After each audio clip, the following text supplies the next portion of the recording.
Let's take a look at a really powerful tool you can use when you're creating your morph targets. The first thing I'm going to do is I've got this character head loaded up. This is Quincy, and I'm going to start making some morph targets, some endomorphs for him.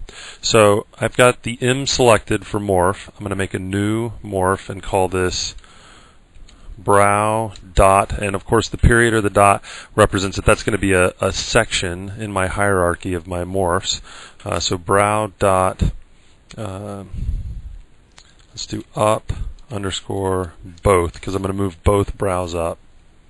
Select some geometry, and I'm going to pull those up. So now I've got the brows up on this guy, and I'm going to go ahead and make a new morph. Let's go ahead and say new and do brow dot up underscore right.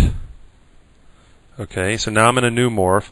I could select these and pull them up, but instead what I'm going to do is just select some of the geometry, use apply morph, choose up both, and let's set this to 100 and hit OK.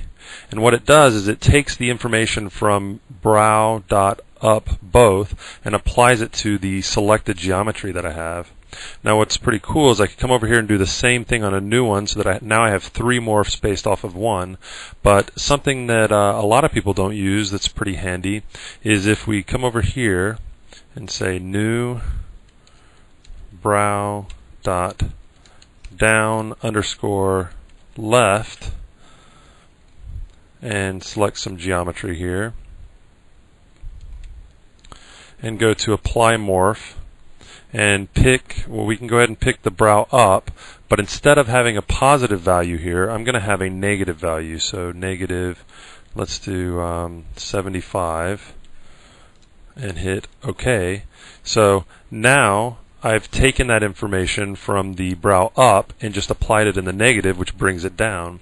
So as you can see, using apply morph, you can quickly create a whole family of morphs based off of one morph or several morphs.